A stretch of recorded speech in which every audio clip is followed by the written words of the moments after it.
Bonjour et bienvenue sur la parenthèse d'un trio. Je suis Lia et je vais vous accompagner pendant ces quelques minutes. Nous allons parler aujourd'hui d'un passage concernant un miracle produit par Jésus durant son ministère terrestre.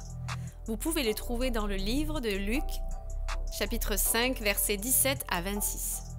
Jésus est dans ce passage, écouté par de nombreuses personnes, dont des pharisiens et des professeurs de la loi, venus de toute la Galilée, de Jérusalem et de Judée. On y décrit la puissance du Seigneur qui se manifeste par des guérisons. Quelques hommes emmènent un paralysé sur une civière, un lit. Ils voulaient le mener à Jésus, entrer dans cette habitation, mais il n'y avait plus de place pour eux. Alors ils firent le tour et montèrent sur le toit pour y faire une ouverture et y descendre le paralysé.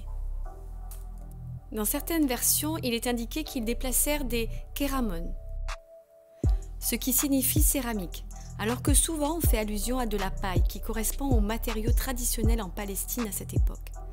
Le détail n'est peut-être pas important, mais il pourrait mettre en exergue la ténacité de ces hommes, ou poser la question « mais à qui appartient cette maison ?» Est-ce une image des obstacles trouvés sur le chemin initiatique des nouveaux venus dans nos églises? Obstacles extérieurs et intérieurs? Le paralytique atterrit devant Jésus et l'assemblée présente. À la vue de cet acte, Jésus est impressionné par la foi de ces hommes et l'amour qui les a conduits à aller plus loin que le premier obstacle. Il reconnaît et valide cet acte et dit à l'homme paralysé « Mon ami, tes péchés te sont pardonnés ». Jésus l'appelle « mon ami ». Quel honneur!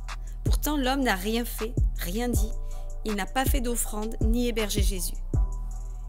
Il ne connaît peut-être même pas tout l'enseignement de celui-ci. Et pourtant, Jésus l'appelle son ami et lui pardonne ses péchés immédiatement. C'est un de ces moments merveilleux où nous comprenons qu'il n'y a pas de conditions, de statut, de demande, de prérequis pour que Dieu se penche sur nous. Tout est par grâce, par compassion et amour de sa part. Nous pouvons amener nos proches avec persévérance près du Seigneur, car il peut les délivrer.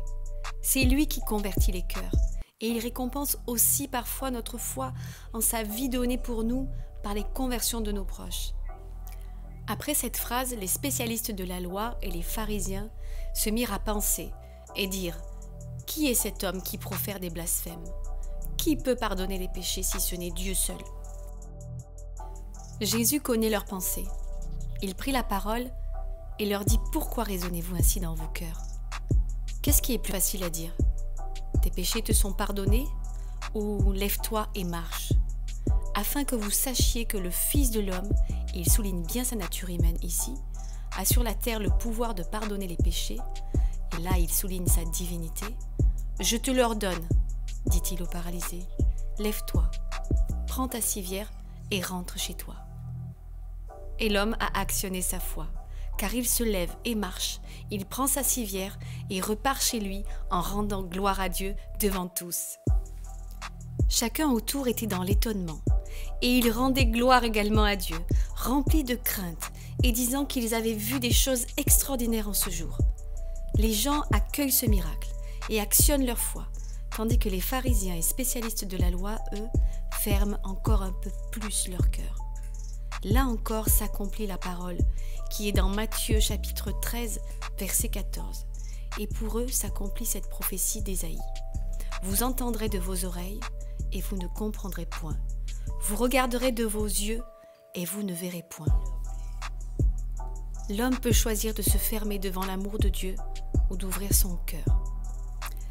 Le contexte laisse apparaître le temps messianique, car la remise de dette ne peut être accomplie seulement avec la venue du Messie, et les Juifs le savent bien.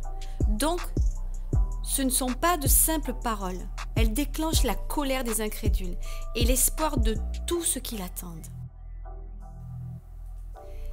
Jésus précise sa position par des paroles, ainsi que des actes, et malgré le fait que prononcer ces mots le rende passible de mort, il le fait.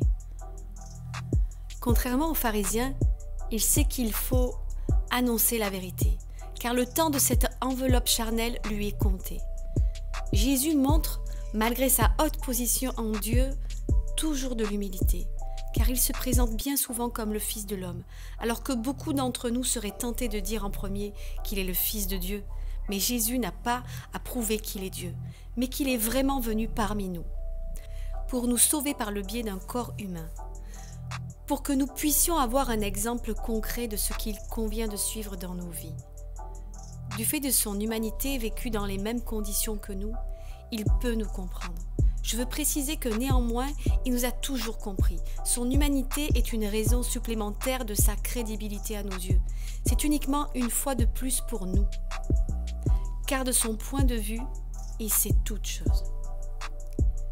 Bien que lui n'ait jamais péché, il s'est rendu obéissant jusqu'à la mort. Cette dernière partie est bien plus dure pour notre nature pécheresse cependant. Nous prions vouloir faire sa volonté, toute sa volonté, mais nous en sommes incapables. Sans une aide de sa part, aucun de nous ne le pourrait. C'est affligeant, mais c'est vrai. Il met lui-même le vouloir et le faire et toutes les œuvres bonnes que nous accomplissons. C'est lui encore qui les a préparées, d'avance pour nous.